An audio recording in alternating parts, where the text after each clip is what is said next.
an outbreak anywhere is a threat everywhere, and that's truly the case. I'm not urging calm. I'm urging reality.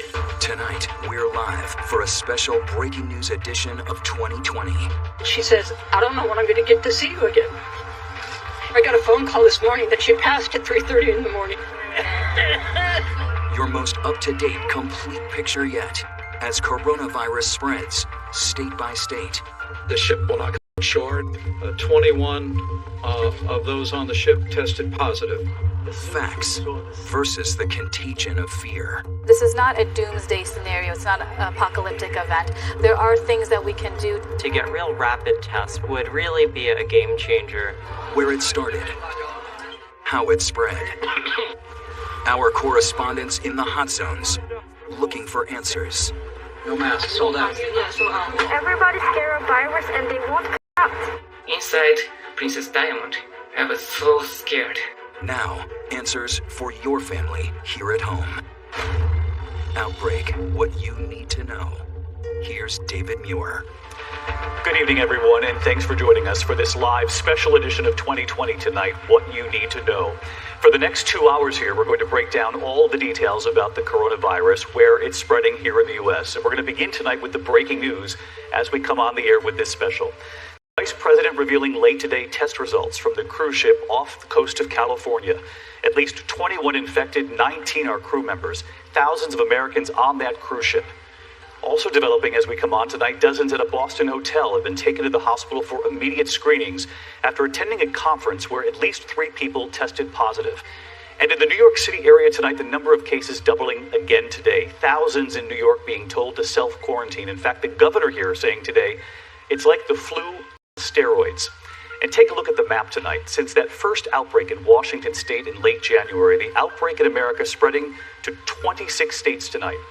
I want to bring in ABC's chief medical editor, Dr. Jen Ashton, who's been with me every step of the way on this. We have a team of doctors here tonight, Jen, for this special edition of 2020.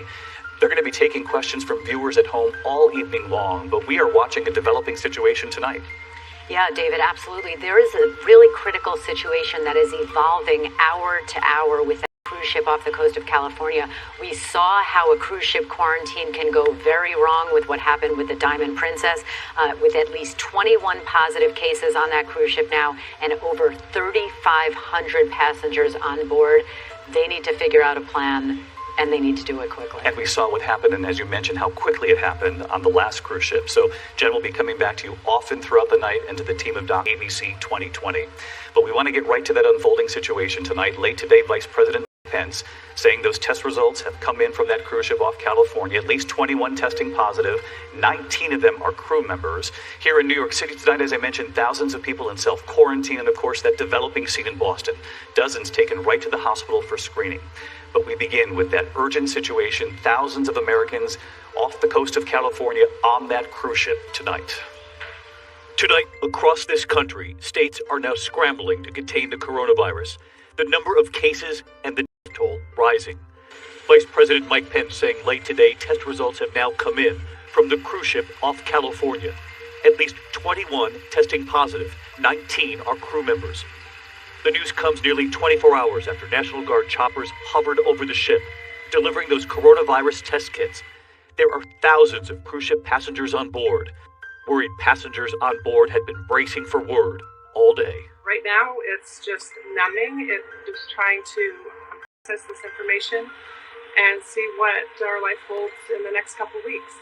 Debbie Loftus and her parents are among the 2,400 passengers circling about 60 miles off San Francisco, now being told to stay in their rooms. I was worried, mainly because my parents are elderly. I'm traveling with them. They're from Chippewa Falls, Wisconsin. And my mom has asthma, so yeah, I'm very worried if she would get ill, what might happen. Tonight, outside this San Francisco hospital, they are setting up tents to handle any overflow involving patients with coronavirus. In the Seattle area, another crisis. Officials there have now announced a team of 30 federal health professionals are now on the way to help at this nursing home, where at least 8 residents have now died. We are grateful that the cavalry is arriving. We've had some challenges with life care, and I'm starting to lose my patience. In just the last 24 hours there, 15 more patients have been rushed from the nursing home to nearby hospitals. In Boston, the scene unfolding there tonight. Authorities have now taken dozens of people from a Boston hotel directly to the hospital for immediate screenings after attending a conference where several people tested positive. Boston's mayor tonight. We now have new information that there have been 3 confirmed cases of coronavirus of Boston residents tracing back to the same Biogen meeting. Health officials testing people outside the hospital, then sending them home to wait for results. And tonight in the New York City area, about 4,000 people are now under self-quarantine. This is what the governor said today. This is like a flu on steroids. The number of new cases in the New York City area doubling in just the last 24 hours, jumping to at least 44. Authorities retracing the steps of the man who took the train with medical condition. Members of his family testing positive. His neighbor testing positive too. And now one of the first doctors to treat him has coronavirus. Late today, President Trump traveling to the CDC in Atlanta after his trip was abruptly canceled for a time this morning. The president said the reason he did not go at first, fears that someone at the CDC might be infected. At the CDC this afternoon, President Trump insisting the federal government has the coronavirus outbreak under control. The head of the CDC agreed. At the present time, the general risk to the American public remains low. The president also declared coronavirus tests are available to everybody who needs them. Anybody that needs a test gets a test. They're there. They have the tests. And the tests are beautiful. That comes amid questions whether there are enough tests available across this country. This is what Dr. Anthony Fauci of the National Institutes of Health said just last night. Up to this point, there has been a lag in the ability to get tested. Tonight, nationwide, many schools and universities canceling classes or holding lessons online. And late today, we learned New York City schools are now preparing plans for remote learning if they need to take action and quickly. The University of Washington teaching classes online after a faculty member tested positive. And the Food and Drug Administration is now warning of shortages of one generic drug in the U.S. without revealing which one, amid concerns some antibiotics could run out. Many of those drugs are made in China, where factories are shut down. And around the world tonight, Italy, Britain, and Iran all recording their single big daily jumps in coronavirus. In Italy alone, at least 49 people dying in just the last 24 hours. That country restricting access to nursing homes. And at the Vatican tonight, they have reported their first case. A medical clinic there is now being closed down for sterilization. The ripple effect across this country and across the world tonight. We did speak with the U.S. Surgeon General, Vice Admiral Jerome Adams, just moments before we came on the air tonight. We wanted to know about that urgent scene on the coast of California, how they're going to get help to those patients, how they're going to keep thousands of Americans on board that ship safe, and how will they keep communities safe back here in the U.S. if they bring patients here to be treated. Here's what Dr. Adams said. Dr. Adams, thanks for joining us tonight here, and I want to get right to the news this evening. Vice President Mike Pence revealing late this afternoon the first test results to come back from that cruise ship off California. The Vice President indicated that they had tested 46 people, that 21 of them have tested positive. The Vice President saying those people may be quarantined aboard the ship or taken to bases in California. How will this work, and what about the thousands on board that ship? We saw how quickly this spread on the last ship. Well, this is a rapidly moving that we have going on coming off the coast of San Francisco. We've got literally people working 24/7 to make sure we're testing people and that we're coming up with a plan to appropriately care for the people on that ship. And I'm confident that we will come up with a solution that adequately addresses the many different factors that are at play. But again, it's really difficult when you have almost 4,000 people who you're trying to figure out where to place. Dr. Adams, that's what I'm asking about, whether or not there is a plan and what that plan looks like. You heard the Vice President say not long ago, just a few hours ago, that there might be a quarantine for those who tested positive, or that they might be brought to bases here in the U.S. How will this work?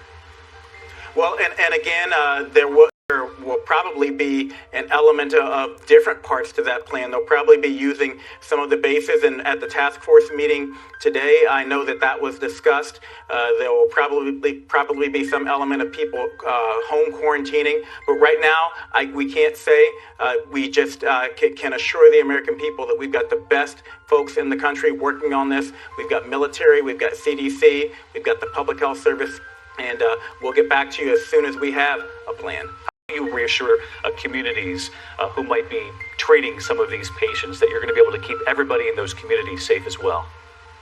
Well, again, that's part of the communication plan. And so when we have a plan to announce to the American people, part of that plan will include communicating to the community how they can feel safe. But more to come on that. You're aware of the concern across the country tonight when it comes to the number of test kits out there. It was Dr. Fauci himself who said in the last 24 hours that there's been a real lag in the ability to get tested. Are there enough kits across this country tonight for people who feel as though they need to be tested?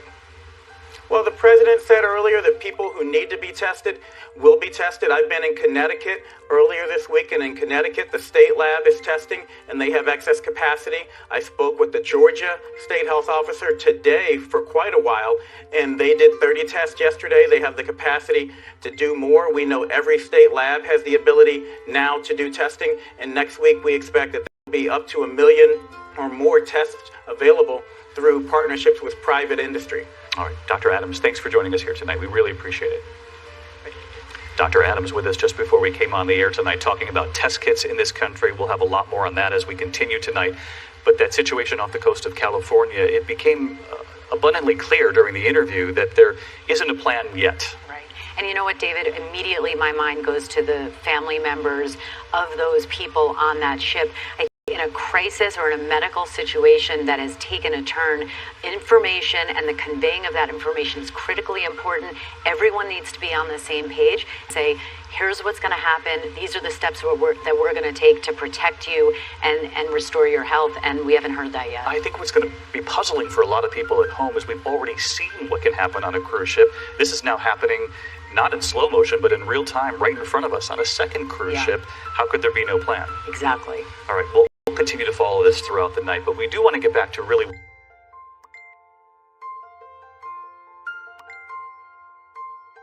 the mystery illness infecting dozens of people beginning in late December. From there, the virus spreading like wildfire in a matter of weeks. So where did the virus start? ABC's Bob Woodruff and Ian Pannell tonight on that part of the story.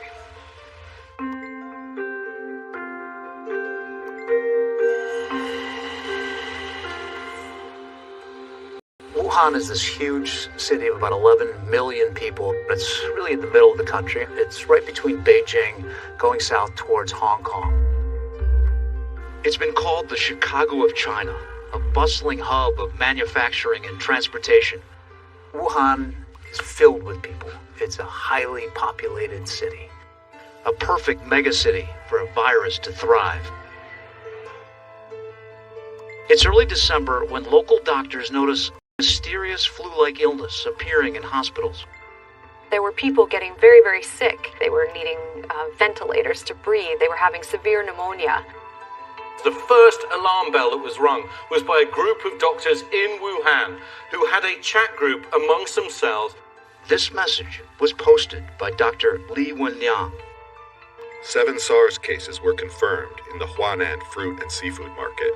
Tell your family and loved ones to take caution. Turns out it's not SARS, but experts worry this virus may have also jumped from animals to humans. For SARS, it started with bats. They traced the potential start of this epidemic to a wet market in Wuhan, China. Markets in every city are gigantic in China. For sale, every kind of fish, reptile, insect, and other animal imaginable.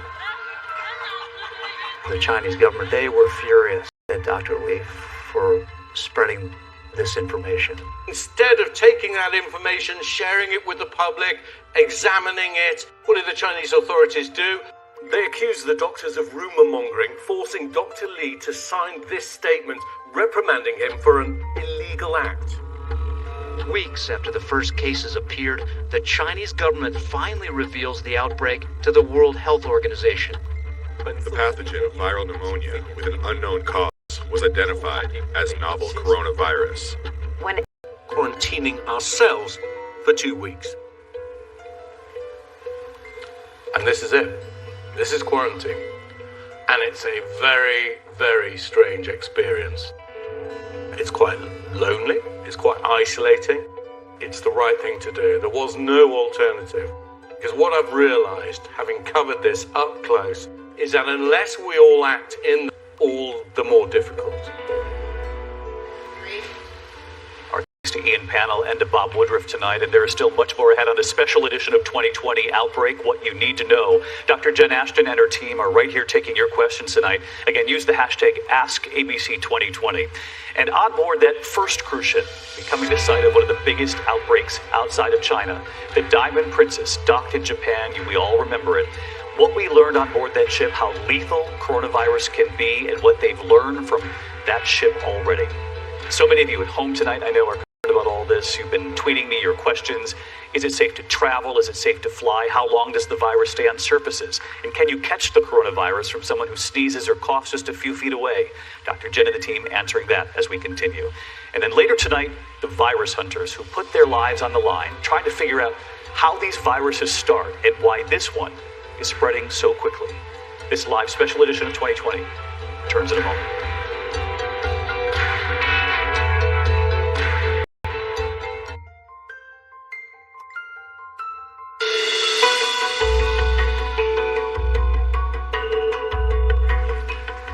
We're going to turn next tonight to all that news coming in concerning cruise ships around the world. And take a look at this tonight, the cruise ship tracker showing just how many passenger ships are sailing around the world right now as we're on the air. And as the Grand Princess remains off the coast of California tonight with those 21 confirmed cases now on board, state officials and the cruise line are trying to avoid a similar nightmare involving that first ship while it was under quarantine off the coast of Japan.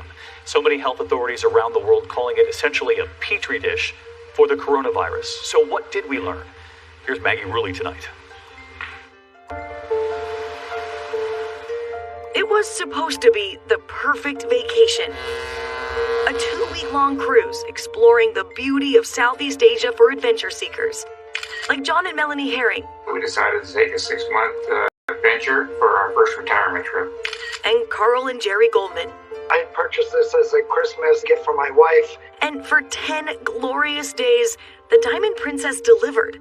For the Herrings and the Goldmans, the cruise was idyllic. This was our first trip to Southeast Asia, so we're excited about seeing Japan.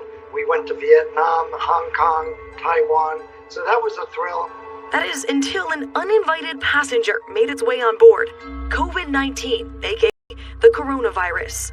When you think about the physical environment of a cruise ship, you're talking about a confined space packed with thousands of people. If they carry any type of infectious organism or pathogen on their...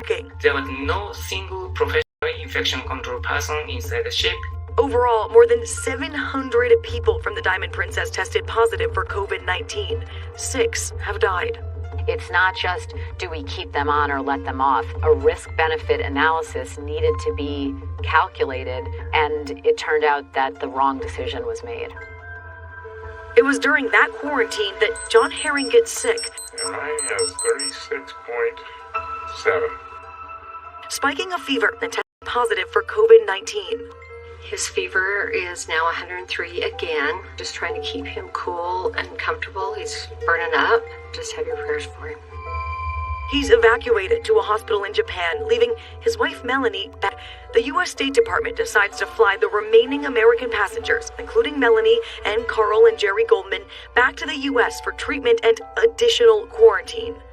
The Goldmans think their vacation nightmare might soon be over, but sadly, it's not. When we left the ship, we had no idea we were carrying the virus. Carl develops a fever on the plane ride back, and hours later tests positive for the virus. The California couple is sent halfway across the country to the University of Nebraska Medical Center in Omaha. They decide to put me in an ambulance with a full motorcade. I felt like it was either the President or the Queen of England. That's because not all hospitals are created equal. This place is uniquely qualified for a crisis. It has a biocontainment unit. There were 2 TV cameras set up in there. I was hooked up to a number of monitors. Everyone who came in to see me wore hazmat outfits. This week, our cameras visited the specialized facility, which was last used during the 2014 Ebola outbreak. And the next thing we do is we put on our isolation gown. Our tour guide, Angie Vassa, the nurse manager. This is something that is approved for providing care to patients that are confirmed to have COVID-19. We have a team of all volunteer staff. They want to provide the highest level of care in the safest possible way for pathogens that most other people run away from, not lean into. I've been feeling better and better every day. Tonight, Carl Goldman is still in that hospital in Nebraska. No word yet on when he will be able to leave. For John and Melanie Herring, the news is better. She's finally leaving quarantine in California. We're going home. I love you. John finally leaving that hospital in Japan. I can't wait to put my arms around you. And earlier this week at an airport in Utah, that's exactly what he did. We just held on tight and we couldn't let each other go for a while. Coming home has never felt so good. All right, our thanks to Maggie Rulli tonight, who's been reporting on this for weeks, and John and Melanie Herring, we should point out, are home safely in Utah tonight. They're feeling better. They're in self-quarantine. And inside that national quarantine unit, they have just gotten a new patient tonight, Nebraska's first COVID-19 patient, coronavirus. Angie Vasha, who you just saw giving us a tour of the unit that she oversees, is treating that patient tonight, and Angie is with us. Angie, thank you so much, not only for what you're doing, but for joining us tonight. And what can you tell us about this new patient? How's the patient doing? Thank you for having me. I can tell you that we did admit another individual patient to our facility, and I think our team is taking every step to make sure we get a thorough evaluation and provide the highest level of care for that individual. We know Governor Ricketts, in announcing this case today, said lines, you're treating the virus, you're seeing how powerful this virus is, how easily it can spread. What would you say to people at home tonight who are simply trying to prepare in case it comes into their community? Is there anything they can do to protect themselves? Yeah, what I would relay to people is that they should be preparing for themselves and families, and I think that the number one lesson that I want people to take home is that if they are ill, even if it's mild, that they should be in contact with their local health department, that they should take the proper precautions, cover their cough, wash their hands, and if you are ill, stay home so that you don't spread illness to other people who may be more vulnerable than you are. Which is so important. You're not only helping yourself, but you're helping everybody that you would come in contact with. And you talk about washing your hands, which sounds so simple, Angie, but that is the primary way that this is transmitted, if you wash your hands. And I know a lot of people who've been watching us night after night are doing that. People have talked about how chapped their hands are now, but it really makes a difference. Right. It does make a difference. I mean, when you have a respiratory pathogen that's airborne droplet spread, we want to make sure that any hands that are touching any potentially contaminated surfaces and then touching your face, your mucous membranes are clean. And so the more that we can decrease the bioburden on ourselves, the less likely we are to contaminate other surfaces or people. Well, we're thinking about you too as well tonight, Angie, and all of the first responders on the front lines of this, the healthcare across this country. I know you've got a 4-year-old son at home. You're treating coronavirus patients, you're going home. I'm sure there's a lot going through your mind about how safe that is and any kind of harm that you might possibly be putting your family in. How do you balance that between what you have to do with your job and caring for your family? Yeah, I think that's exactly the reason why I continue to do this job, because I want to make sure that we have healthcare workers that are trained to be able to provide the highest level of care in the safest way possible so that we can protect our friends, our family, our loved ones, and ultimately our community to mitigate the spread of this, specifically this COVID-19 pathogen. All right, Angie Vasa, we'll go home and hug your son tonight, and thank you for your service in this important time. Thank you, Angie. I want to get to Dr. Jen, because you and I have talked about this night after night, the healthcare workers who are on the front lines, in the hospitals, and in these biocontainment units. It's a huge risk. It is, David, and it was really important to us to hear from a registered nurse. So often in these crises you hear from just doctors, but we have to remember inside hospitals, it's not just doctors, nurses, it's technicians, it's transporters. They are literally doing the analogy of running into a fire when everyone else is running out, so they deserve a lot of credit. Thinking about them tonight. I want to get to our first viewer questions tonight. A lot of questions about cruise ships and planes. So first of all, should you take a cruise right now? That is probably the most common question, David, and I think it really depends on your risk tolerance, risk versus going, risk versus staying home, benefit to go. We've heard about those tray tables carrying lots of bacteria, not necessarily that make us sick, but again, I think you have to decide who you are, if you have any risk factors, where you're going, how important it is to go. And David, it's not an easy decision, but I can tell you I have a lot of travel coming up, most of it for work, and right now I haven't canceled it. You haven't canceled it yet. So you're sitting on the plane, though, and you have a passenger next to you, and they cough or they sneeze. Can it be transmitted through the air? It absolutely can, but we still have to remember common things occur commonly, and right now it's much more of a risk to you that that person has a common cold or the flu than coronavirus right now. All right. Jen, thank you. A lot more questions to come. We've just hit the tip of the iceberg there. When we come back here tonight, the new warning from the World Health Organization, Jen, you and I have been talking about this too, that alarming number. They said this is not a drill, and they estimated that the death rate is 3.4% from coronavirus. Is that accurate? And will more testing around the world in the U.S. actually bring that number down? We'll have a reality check on that tonight. Also, the alarming numbers coming in this evening from Italy, the streets of a famous city now empty. And look at these images tonight. The major stadiums going silent. Teams playing to empty stands around the world. 2020 continues live right after the break.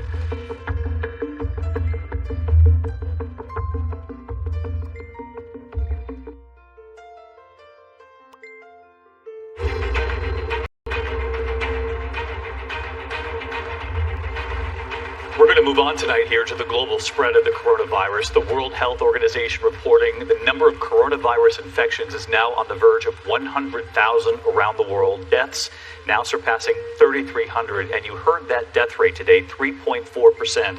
We'll ask Jen about that in a moment. The director of WHO warning, this is not a drill. The outbreak is keeping millions of people away from the world's biggest attractions. And here tonight, he's James Longman from London. When the virus arrived in Europe, a continent with open borders, containment became almost impossible. Soon, the true scale of the problem became even clearer. Italy, the epicenter of an outbreak, which today numbers 3,858 cases with 148 dead. But for me, the story started in Milan, a scattering of tourists outside the famous cathedral, which was restricted to worshippers only.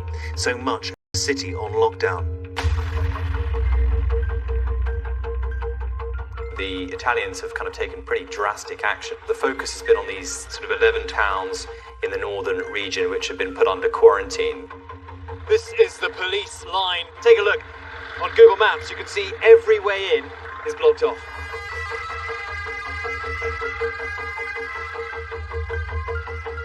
You know, I spoke to people inside these towns. They were told when they went to the supermarket, took over an hour, minister and a spokesman saying he was diagnosed with coronavirus.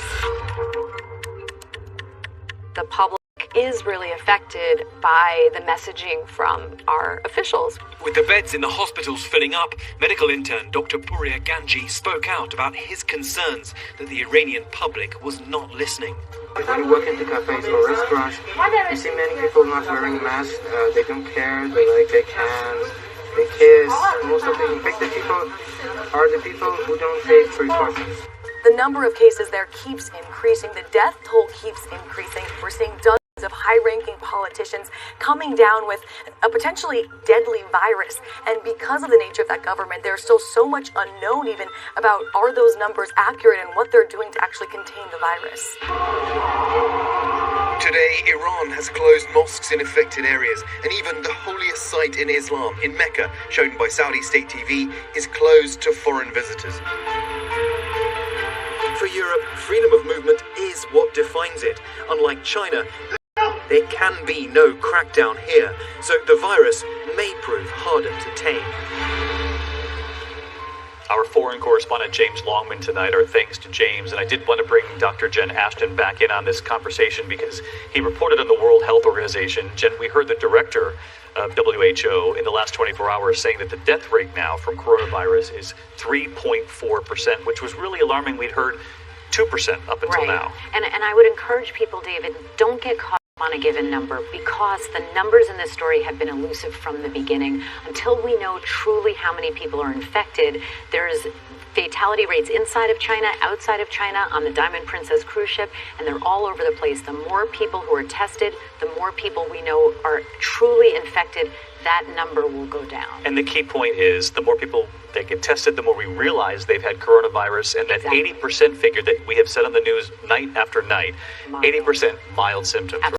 All right, so let's get to some of these viewer questions. They've been tweeting me throughout the evening. Lynn wants to know, at what temperature should one seek medical treatment or be tested? Right, so I was just talking to Dr. Simone Wilds here. She's an infectious disease specialist from Boston. It's 100.4 or above. That's what we define as a fever, right? Absolutely. So you stay at home until you get up to that 104 degree mark. What other symptoms would be alarming to you that you would seek treatment? So usually if you are very short of breath, you have difficulty breathing, you want to come in. If you have underlying medical conditions, heart disease, diabetes, chronic lung disease, then those are the conditions that are harder to manage at home. So you want to go in and see your physician. Doctor, you brought up pre-existing conditions, underlying conditions, Yes. and you both know that that's a question that we're also getting, as are so many people who have pre-existing conditions. What would you say to them tonight? Is there anything they can do to protect themselves ahead of time? Well, I think as we've been talking about it, the same thing goes for coronavirus as influenza season. So, you want to keep your immune system as solid as it can be. Be in touch with your healthcare provider, especially if you have pre-existing medical condition. And again, remember, common things occur commonly, so more likely to really be sick with just run-of-the-mill cold or flu, right? Absolutely. And let's hope that that's all it is. Yes. All right, many more questions to come tonight. And when we come back here on this special edition of 2020, we go along with the virus hunters going straight to ground zero, what they risk their lives to find. We're back in a moment.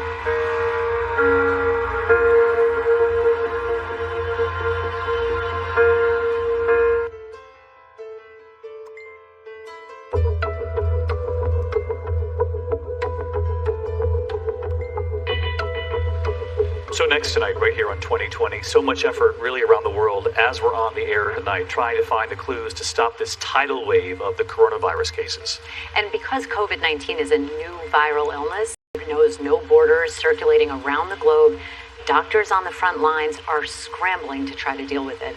But there's another front line trying to find the viruses before they find us, and they're called virus hunters.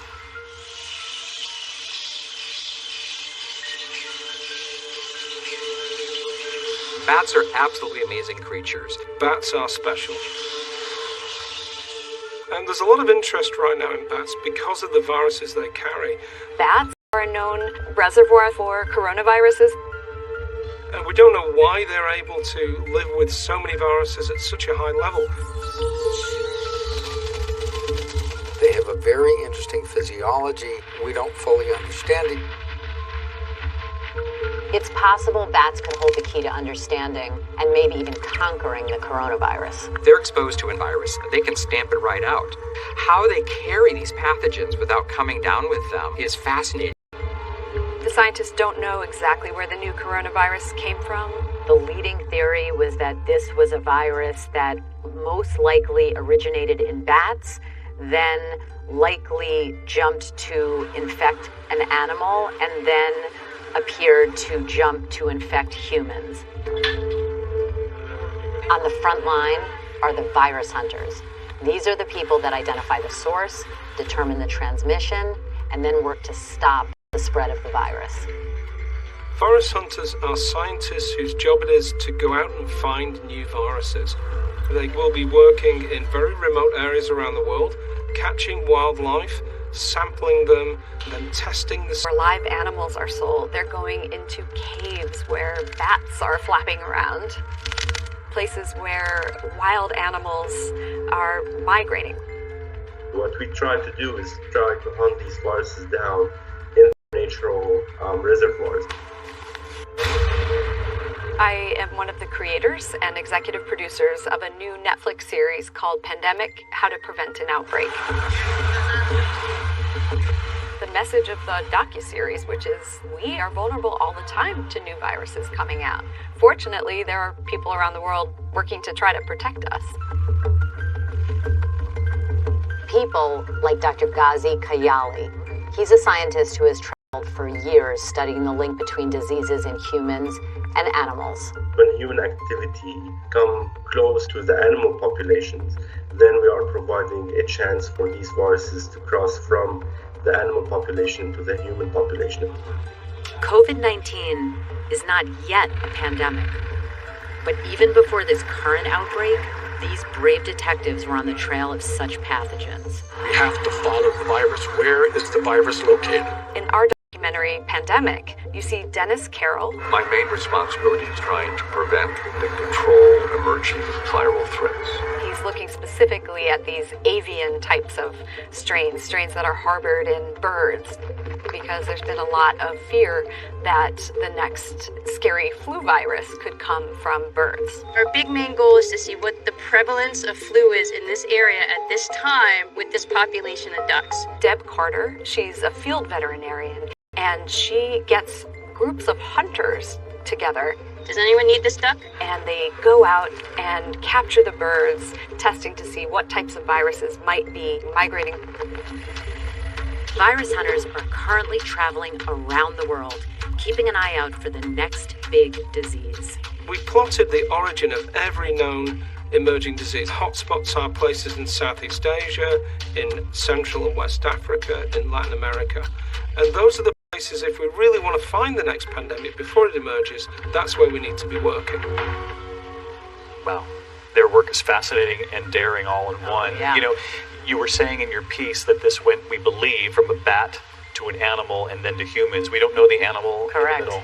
Yep, we don't.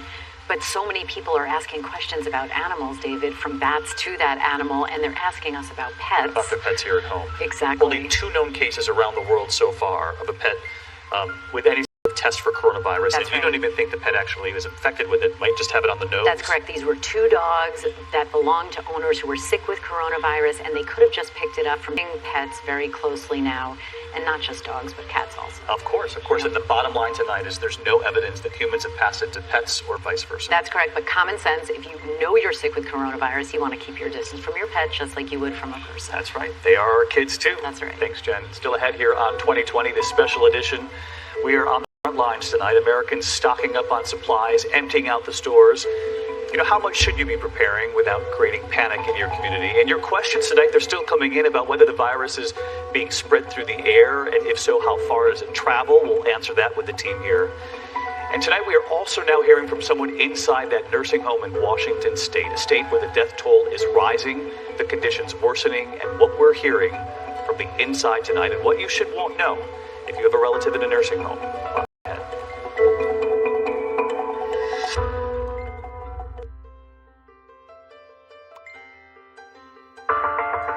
All it takes is just that one person to start an outbreak. This is tragic. We have to get on top of this. Tonight, we're live for a breaking news edition of 2020. As the epidemic hits home, state by state, day by day, can we contain it? Many people who are infected with this virus don't know they've been infected. How do you keep panic and fear from spreading along with the virus? I think coronavirus feels scarier right now because we don't know about it. Whereas something like the flu, we've lived through it. Are we ready? We've been ready. We have a great infrastructure here in the United States. Tonight, we're taking you inside ERs and hospital drills. The heroes fighting on the front line, risking their own safety. I have a child, I have friends, I have family. Virus hunters in a race against time, searching for a cure. Do bats hold the key? Our experts live in the studio, addressing your questions and your fears. So, help us get solutions for what to do with the people right now. Outbreak, what you need to know. Once again, David Muir. Good evening again, everyone, and welcome back to this live special edition of 2020 tonight. What you need to know right now about coronavirus, and there has been news breaking by the hour about this virus spreading here in the United States. Right now, at least 320 cases and 15 deaths reported in the U.S. alone. Vice President Mike Pence late today saying of the 46 people tested so far on that cruise ship, 21 people have tested positive on the ship off California, including 19 crew members. And tonight, Austin, Texas now canceling South by Southwest, the annual event drawing hundreds of thousands of people. But we're going to begin this second hour in one of the most troubling hotspots here in the country, the coronavirus in Washington State. Now reporting at least 15 deaths, more than any other state in the country. And most of those cases come in describing what it's like to be trapped inside. ABC's Kaylee Hartung from Washington State.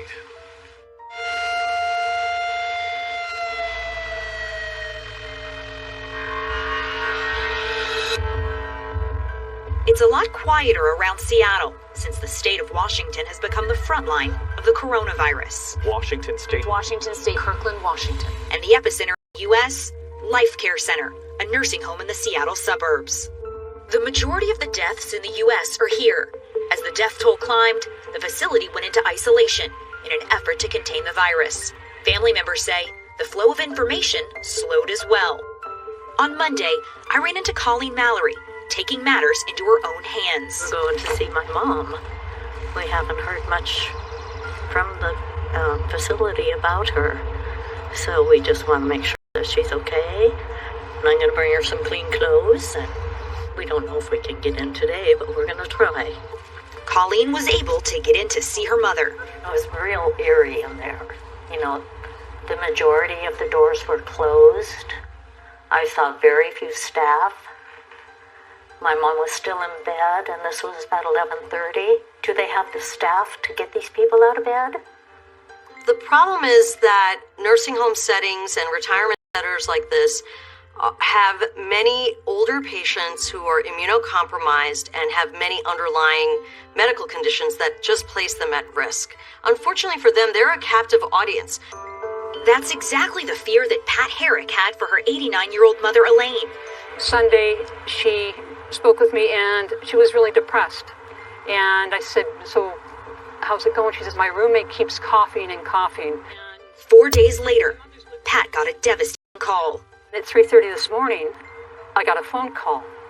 And this very gracious nurse, God bless her, she says, I'm so sorry to tell you that your mother has passed. Still processing the news her mother had died. Later that morning, the phone rang again. It was a representative from the corporate headquarters of the nursing home. She said, I just want to check in with you and let you know that your mother's doing fine, that she doesn't have a temperature. And I said, that's my mom died at 3:30 this morning. And she was like, oh my God, you know, that wasn't in the chart.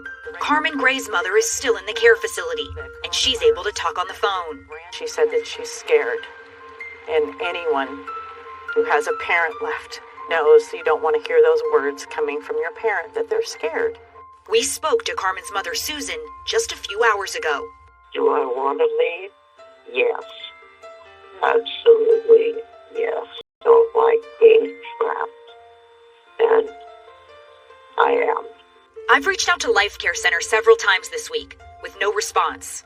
However, they did issue a statement on their website. Life Care Center of Kirkland is continuing to provide care for our residents, the facility's highest priority.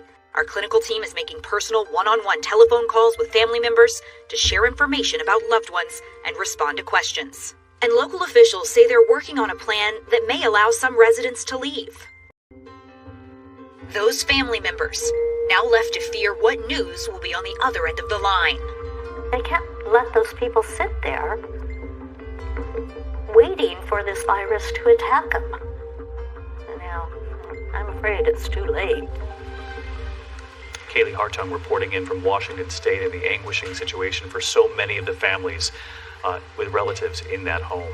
And to give you an idea of how fast this is spreading in the United States, 7 states just today reporting their first cases of the coronavirus. And just since we've been on the air tonight, we've now learned more than half the country now, 27 states with coronavirus. And as the virus makes its way across the nation, how do you tell communities to prepare without creating panic? Here tonight, Deborah Roberts. Uncertain times driving some to extreme measures. Austin-based Mirror Safety says their military-grade gas masks and hazmat suits are in high demand. Regular people who are looking for ways to protect themselves in case this becomes a much bigger threat. The reality, we don't need gas masks. We don't need hazmat suits. Are people going too far to be buying hazmat suits and masks in large quantities? No one's recommending that people buy respirators, which are those blue masks that you see. Certainly hazmat suits. That is certainly overboard. When you hear public health officials say, everything's fine, don't panic, I think it runs the risk of being dismissive and actually causing people to panic. It's very important to say, we don't know. You have this chronic high level of anxiety over, am I going to get infected with coronavirus? You have people going out, trying to stockpile on masks, trying to stockpile on food for months. We just get dry food and also a lot of frozen food. The end of the line for the toilet paper and paper towels is right here. In some parts of the country, endless lines and empty shelves a new reality. We're seeing price gouging, things like $100 for a bottle of Purell on Amazon. Amazon now vowing to crack down on price gougers, blocking sellers' accounts.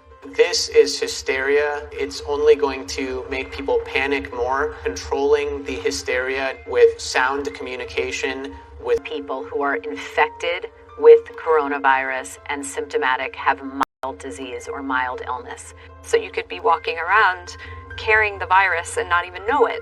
I was going to say, should we shake hands? No shaking hands right now. Dr. Sarah Medad is a pathogens specialist who studies deadly viruses. How do you think it landed on U.S. soil? We live in a highly globalized society, so you could have had an individual that has a travel history to one of the epicenters that has traveled here in the United States and that may have started the community transmission. Scientists now suspect that this coronavirus started to spread in the United States over a month ago. Were there missteps in the beginning in trying to diagnose this illness, do you think? I think that it's no secret that we were sort of caught flat-footed here. We should have had testing capabilities and infrastructure in place sooner. Some experts have said we've probably lost about 3 weeks in terms of our overall preparedness and surveillance. That led to questions about who is infected. If everybody panics and everybody starts pointing fingers at Italians, we won't go to the Italian restaurant, or we won't go to the Chinese restaurant. Like, that is the kind of disruption, suffering that could impact many more people. That's already happening. Walks are cold, tables empty, Chinatown deserted. This restaurant owner in New York City's Chinatown says business is down about 50%. It's empty. People are very concerned. Understand their feelings, but actually it's hurting us too. And yesterday it escalated to this disturbing Facebook video of an Asian man being sprayed with air freshener on a New York City subway. Police investigating it as a hate crime. It's normal for some people to be scared. It's critically important to be able to respond to a public health crisis based on fact and not fear, and evidence and not emotion. So various states are, either canceling mass gatherings or doing different things to help reduce the transmission in their particular community. Just hours ago, the famous South by Southwest Festival, worth more than $300 million to Austin, Texas, canceled. It's a very sad day for me today because we just had to cancel the Arnold's Classic Sports and Fitness Festival. Arnold Schwarzenegger postponing his hugely popular annual fitness festival.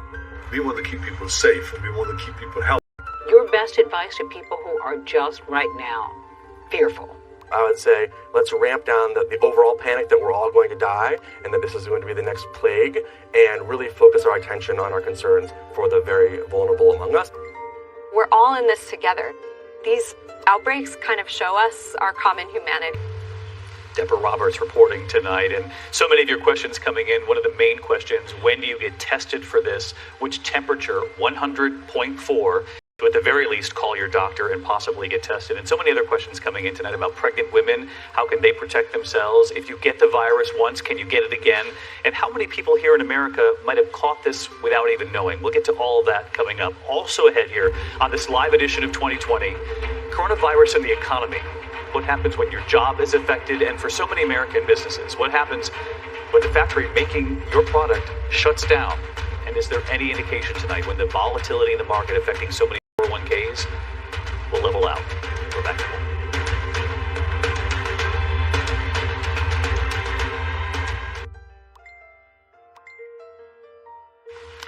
Next tonight here, we've all been watching a sort of glaring real-time ripple effect from the coronavirus anxiety being felt around the world. So many American small businesses making things in factories that are now shut down.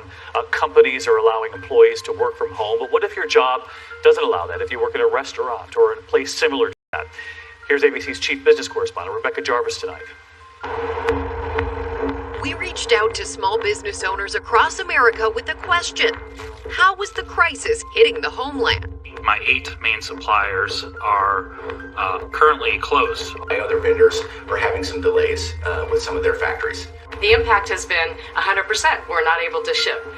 From toys to clothing to gardening supplies, companies across the country rely on Chinese factories now shut down by the outbreak. About 85% of our products have something in them from China. The great majority of goods in bridal are manufactured in China. Things are taking longer than ever. Our greatest concern is not the day-to-day sales that may be lost. It's the potential of losing customers. The consequences have been devastating. We're actually estimating around up to $5 million in losses. China's our sole supplier right there. It's our RN number and made in China. So having not received product in the last 7 weeks, we can't invoice anything to our customers. Becky Feinberg Galvez is the CEO of her family apparel business, Shop for Ties. My dad started the company in 1982 in the basement of his house. This is kind of part of the tie process. So it looks like we'll probably finish off Q1 30 to 50% below Q1 last year. Obviously, worst case scenario, jobs have to be cut. I like to think that that's not going to be what happens to us. But again, I think as a small business owner, you stay up at night and worry about a lot of things. Major American corporations are feeling it too. Apple, which is some airlines expected to lose $113 billion in sales. And pharmaceutical companies are bracing for possible shortages too. 80% of drugs consumed in the U.S. come from China and India, so more delays threaten supplies of critical medication. It is what I call an economic pandemic. Our efforts to contain the virus and stop the spread of it means shutting down factories, shutting down schools. It's a pressure cooker that hit a boiling point last week with a massive sell-off on Wall Street. Stocks plunging as the spread of coronavirus rattles investors. Stock market plunge. This outbreak is beginning to have a real impact on the economy. Wall Street ending one of the worst weeks of trading since the financial crisis in 2008. With stocks erasing all gains for the year, American companies are taking drastic measures. Facebook and Google canceled major conferences. Many organizations are now limiting employee travel, and economists are now asking, how might you respond? So the U.S. consumer makes up over 70% of the U.S. economy. And that's where we do see significant risk. Don't buy a sweater in March, you're not going to rebuy one in May. If consumers are afraid to leave their home and to go to public places, these are, lost sales and lost economic activity that doesn't just get made up again in a few weeks. Will there be a quick rebound, or are things going to have longer lasting implications for the economy? Yeah, we've been talking so much about our health and how we protect ourselves, but this is going to be a real test on the workplace and how we change with the times. And this is really uncharted territory right now, David. So many companies are now telling their employees to work from home. Amazon, Apple, Microsoft, a number of others are running drills. Even parts of the government are running drills about what it might look like to work from home. But where it gets tricky is with restaurant workers, with factory workers, and small businesses that can't adapt and adjust to this work from home scenario as easily. And do they still get paid, and who will pay Exactly. them, and how that's going to work? All right, Rebecca, thanks so much. When we come back here tonight, we'll talk live with our doctor right here in New York City tonight, with thousands under self-quarantine here in New York. And of course, that man who took the train from Westchester to Grand Central. So many cases now connected. His family testing positive, a neighbor testing positive. What are they bracing for right here in New York? In a moment.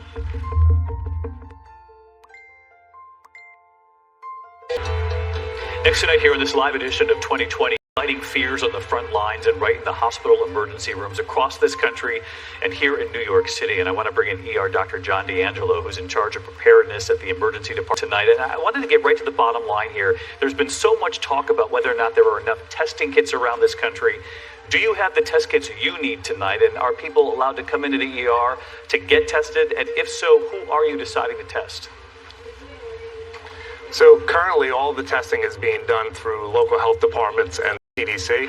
The test kits have been released this past week, and those kits were needed for our labs to start preparing to be able to run the test ourselves. And that's a process that takes validation and setup of the lab. So we're hoping by next week to do our own testing.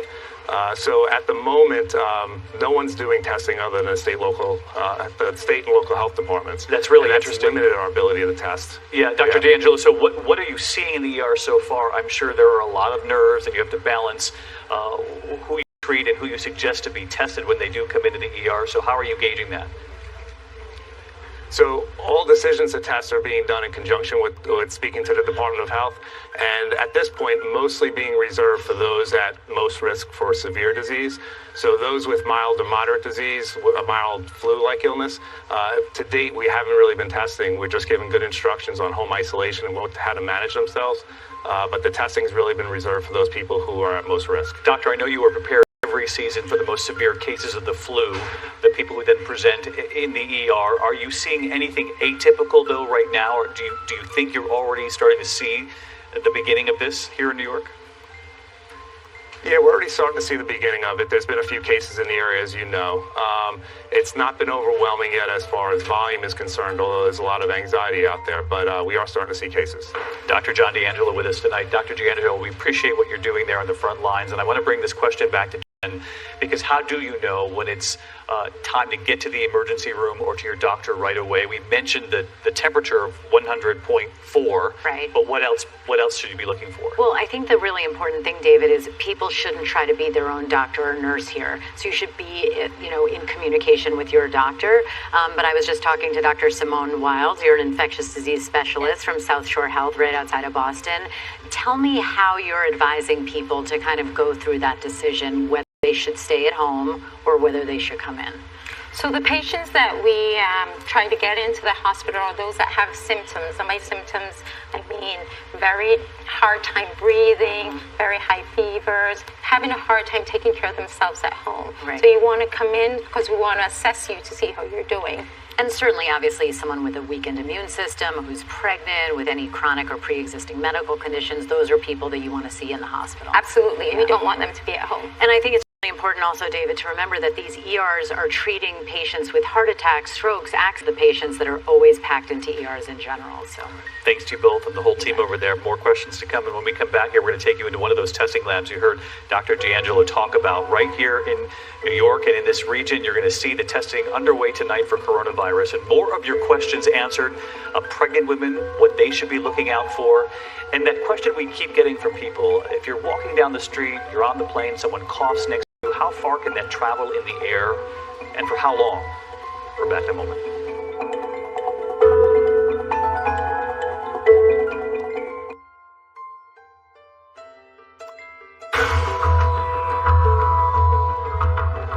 Tonight, the number of cases doubling again in just the last 24 hours here in New York City. And this evening, an ABC News exclusive. Our cameras inside a New York State lab testing for the coronavirus. Several thousand people have now been ordered to self-quarantine here in New York, many of them linked to just one patient. Here's ABC's Whit Johnson.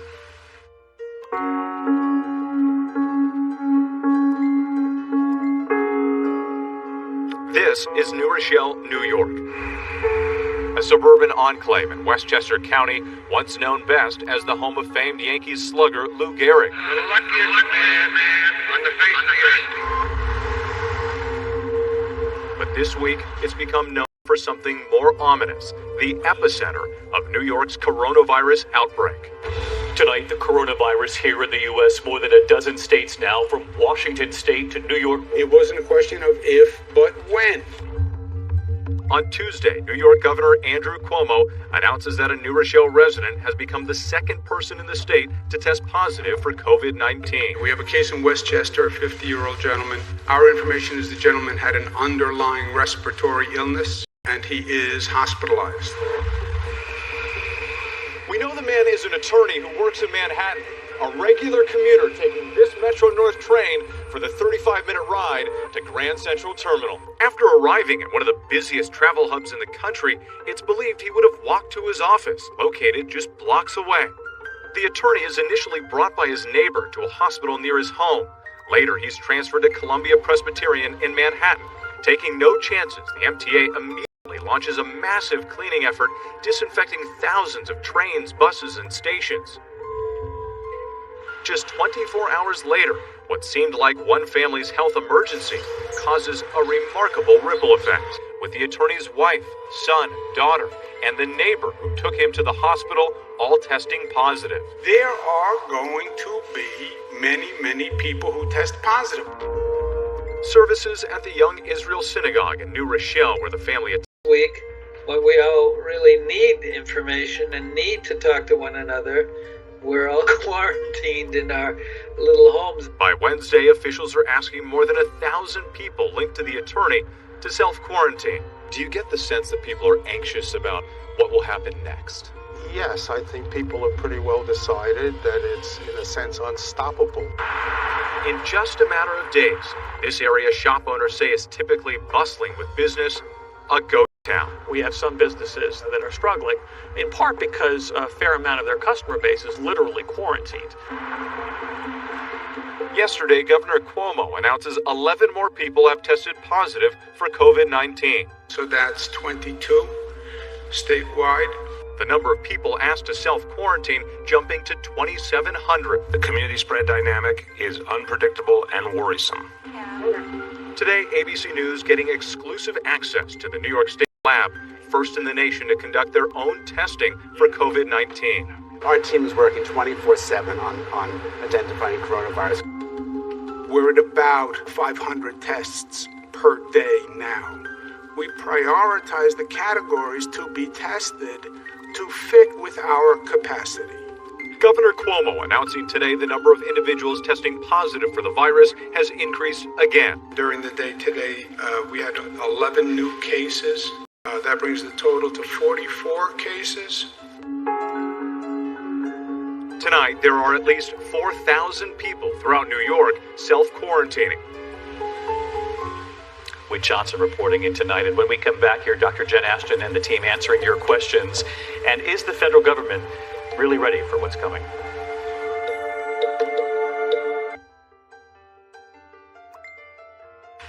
You know, there is news coming in as we're on the air tonight from Florida. They've just revealed moments ago their first 2 deaths from the coronavirus tonight. And this news comes in as President Trump paid a visit to the CDC in Atlanta today. The president had abruptly canceled at first, saying that there were concerns that someone at the CDC might be infected, but then his visit was back on. The White House and officials saying they're trying to stay on message. This is a test of leadership from local government all the way to the White House. And here tonight, Lindsay Davis. We're very, very ready for this. We have the greatest experts in the world. We've had tremendous success beyond what people would have thought. As Americans are tested, it is also a test of presidential leadership, and it would be for any president. President Trump has repeatedly tried to reassure.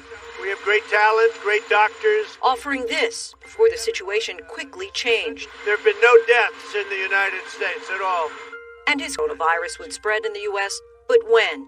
Well, I don't think it's inevitable. It probably will. It possibly will. The president took the dramatic step of effectively closing off travel from China where the disease originated. But he and top aides then claimed his foes were hyping fears to hurt him politically. Now the Democrats are politicizing the coronavirus. You know that, right? Coronavirus. And this is their new hoax. Less than 24 hours after the hoax line, a much different scene at the White House. At this moment, we have 22 patients in the United States currently that have coronavirus. Unfortunately, 1 person passed away overnight. The president sitting down with the heads of pharmaceutical companies and top government scientists who interrupted him with a fact check as he talked up a vaccine far earlier than they say is possible. So you took it over the next few months. You think you would have a vaccine? Correct. Yeah. You won't have a vaccine. You'll have a vaccine to go and get tested. So you're talking within a year. A year to a year. You're talking about 2 months. Right? The vice president has held daily public briefings with the nation's top scientists. Yesterday, a stark admission. We don't have enough tests today to meet what we anticipate will be the demand going forward. Today, the president approved emergency funding for the fight. I'll take it. Later, sounding upbeat as he toured the CDC in Atlanta. I like this stuff. I really get it. People are surprised that I understand it. Leaders always have to strike a balance with warnings and reassurance, but critics say it's been a shaky start. We saw that moment with the president and Dr. Fauci. Is the White House saying anything about trying not to have these mixed signals at all? Well, what the president has done, he has put Vice President Mike Pence in charge. And what he's doing, Pence, is holding these press conferences every day, these briefings with top health officials and government scientists. And as you know, press briefings is something that we haven't seen at the White House in quite some time. As you know, critics also saying a lot still needs to be done. Yes. Democrats and Republicans. Lindsay, thank you. When we come back, Dr. Jen, with your questions.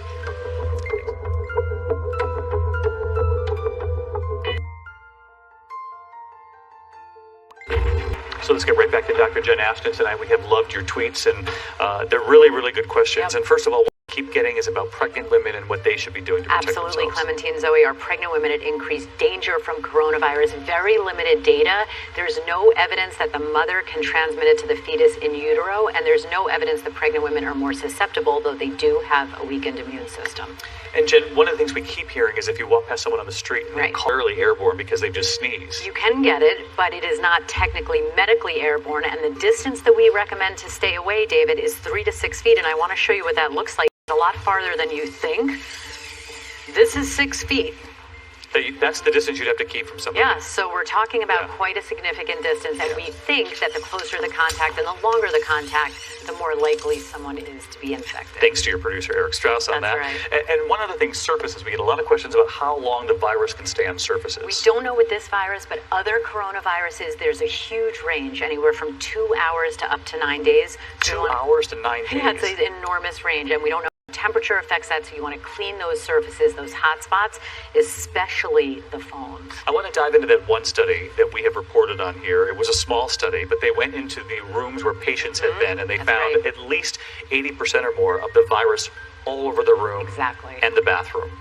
They went through and disinfected it. So it was alarming to begin with, but after they disinfected the room. It went way down, and so it does appear that a variety of disinfectants and cleaning agents are effective against the coronavirus. So I think we're going to see a lot of cleaning going on. And listen, you're the doctor, but I have thought that with the rapid spread of this, how much our phones are playing a part in all this, because this is something new. We've had viruses before, but this is spreading so quickly. I wonder how much of it is because of the phone that we're touching, we're putting up to our faces. That's right. And we're putting them in dirty places. So I think when you do that kind of testing, you're going to find a lot of bacteria and possibly viruses on there. But again, there's so much about this, David, that we don't know. You and I talk about this all the time. And in medicine and science, we like certainty, but it really takes courage scientifically to say what we know and what we don't know. Okay, so it's Friday night. We know people are losing an hour of sleep this weekend with the time change, with just a few seconds left. What are a couple of things they can do this weekend just to boost their health and guard against this? I think general common sense things, try to get a little extra sleep, try to get some exercise. There have been studies that show a reduced risk in getting viruses when you get more exercise. If you smoke, stop. All right, Dr. Jen, thank you. Thank the whole team. And thank you at home for all the questions. We're going to be back with a closing thought in just a moment. Back now on this live edition of 2020. A couple of more questions that we wanted to get in tonight. A lot of people are asking, can you catch this more than once? And we don't know yet. No.